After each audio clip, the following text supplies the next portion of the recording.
My name is Jacque Fresco.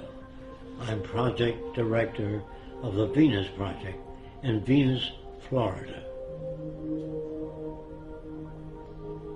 The Venus Project maintains if you don't want war, if you don't want poverty, hunger, unemployment, territorial disputes, and all the other problems that go with society, you have to declare the earth as the common heritage of all the world's people.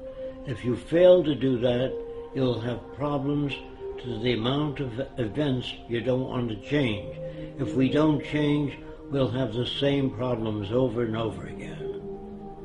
The Venus Project is an attempt to design a world where poverty, war, prisons, police do not exist, because we deal with the problems themselves, the factors that shape arrogant behavior, aggression, all the things that paralyze our society and prevent it from growing. Politics was good 100 years ago. Today, politicians have no ability to solve any problems because they're not students of behavior, they're not students of agriculture, oceanography. They know nothing about the factors that operate the world. So they say things that people like to hear, and that gets them elected. Now, scientists, on the other hand, are not concerned with public approval. What they do, even if everybody on Earth believed the Earth was flat, they would say, "You're wrong. This is the evidence we have to support the fact that the Earth is round." But they don't say, it's a little round, a little flat. That's politicians. Money was a convenience designed by man many years ago. He used to carry a bag of apples and change it for tomatoes.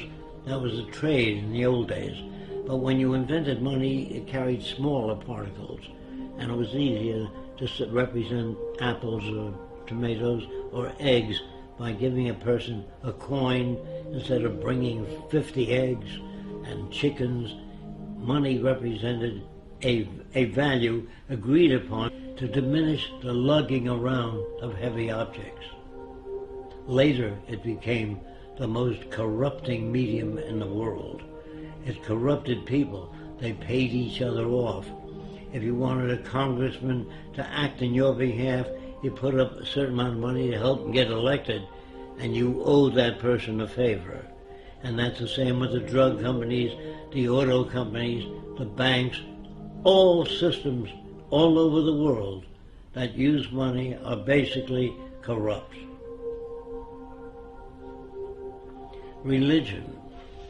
In the old days, people could not account for natural events. They really know where all this came from, so they assumed there was a guy that lived up in the sky that made all these things. He made the earth. I think he took 6 days. On the 7th day, he rested. If it took 6 days, it means it was turning while he was making it, because you couldn't have a day. And that must be pretty rough to handle things while it's turning. And then he made a man and a woman and put them in a beautiful garden. Then he made a snake which walked upright and said, do terrible things. And the people eat of the fruit of knowledge. And they ate the fruit and he kicked them out.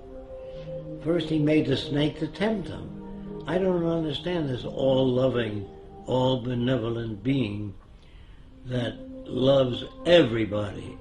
And then he creates the plague and other diseases when he gets angry. And then if you don't follow the teachings, all the religiosity, you burn in hell. And that sounded to me like a psychopath, not God.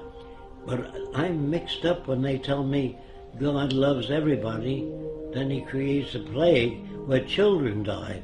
And I say, how come the children dying? Because the children shall suffer for the sins of the parents. This is not a just God. It's a man-made God. So when you ask me whether I believe in God, not the concepts of God I've heard. War is a word which was invented when one territorial group of people took away other people's land. They used force and violence, and war was the media for doing that. You shot other people, stole their women and their resources for your own gain. And nations have been at war ever since man invented weapons. And as long as you invent weapons, you can have war. And war is the means of protecting everything you've stolen from others. No nation starts out very big. They start out smaller and take land away from other people. And they don't take it by invitation. They weren't invited to take over the land. They took it by killing, force, and violence. And war is the most inappropriate way of solving the differences.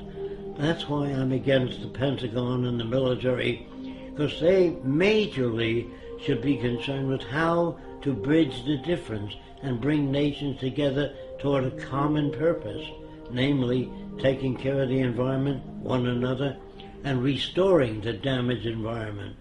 That's what I'd like to see in military systems. I would like to see, instead of training millions of soldiers to be killing machines, I'd rather train them in being problem solvers. Send them back to school, teach them social science, social psychology, sociology, so they can add to the culture, not be destructive. But ask anybody, what does democracy mean? They think it means participation in government affairs. So I asked them, do you really believe in democracy? They always say yes. I said, did you vote for the space program? They said, no. Did you vote for the Vietnam War? No. Did you vote for the war now? No. Where the hell do you participate? That's an illusion given to people. They even pick the people you vote for to make sure they'll keep things as they are, the establishment. So they put them out there for you to vote for them. If we lived in a democracy, there'd be 5,000 political parties, different points of view. In a true democracy, you would have that. All points of view expressed on television and radio. It's up to you to turn it off.